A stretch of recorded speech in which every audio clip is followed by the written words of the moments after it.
The pointed ones are filled with ragù, and the round ones are filled with ham. I'm talking about arancini, no, about arancini. I'm not so sure about the correct name, but we can all agree on the taste. Let's start by cooking the rice. Pour the water in the saucepan. We will use the absorption technique so that the rice, once cooked, will be nice and dry and will retain all the starch, which will make it easier to make the arancini. I'll add a pinch of salt. As soon as it comes to a boil, pour in the rice. I'm using Vialoni Nano rice, but Carnaroli rice would also be fine. Cook over medium-low heat, making sure to stir occasionally, because we don't want it to start to stick to the bottom of the saucepan. In 15 minutes, it'll be ready. While the rice cooks calmly, we will grate this beautiful aged caciocavallo, which we'll use to make our rice creamy. That's enough. When there is just a few minutes left till the rice is done, add the saffron. The rice is ready. It absorbed all the water we poured in. And, as you can see, there is no more liquid left on the bottom of the saucepan. Turn off the heat and add the butter and our caciocavallo. You can really smell the caciocavallo. That's enough. Let's grab a baking sheet and transfer the rice into it. Spread it all over the baking sheet so it can cool evenly. Now, we'll let the rice cool completely. Just a little tip if you want. You can also leave it in the fridge for about an hour before forming the arancini. To keep the surface from drying out, cover it by pressing baking paper into the surface. Now let's work on the ragù. In a hot pan, pour in a drizzle of oil, add the chopped white onion, and let it stew slowly. If needed, add a little water, then we can add in the ground pork, then season it with salt and pepper.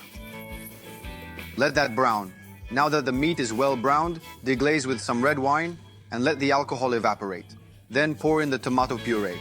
Give it a nice stir and let it cook for about 10 minutes. And then it's time to add in the peas. Our ragù must become nice and dry, so cook it for another 10 minutes over medium-low heat. If it needs a drop of water, go ahead and add some water. To the battle stations, we have our cooled rice and our fillings, the ragù and caciocavallo, and the second filling of mozzarella and ham. In order to prevent the rice from getting all stuck to your hands, I have prepared a bowl full of water. That way they'll stay nice and wet. Now I'm going to take some rice, and I'll stuff it with some ragù and the caciocavallo. This type is a little less aged than the cheese that we added to the rice. It will melt perfectly, and I'll add more rice on top and close it up. The ones that I'm filling with ragù will have the classic cone shape, while those with butter, that is those filled with cooked ham and mozzarella, I will make into the classic round shape.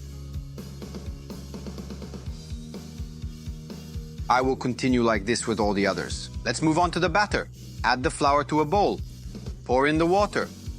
Let's give that a nice mix, and then submerge the arancino very gently and drain off the excess batter, and then put it straight into the breadcrumbs. Get that to adhere well. This is the time to give it its final shape, so form that into a nice tip if you can. Okay, in oil heated to a temperature of 160, maximum 170 degrees, cook at most 2 arancini at a time. Slowly, okay? Let those get nice and evenly browned. It'll take around 3 or 4 minutes. The first ones are ready. Drain them on fry paper. And here they are. They smell great and they're very fragrant. And now, let's taste them. They're delicious. Make them. Ciao. It's hot.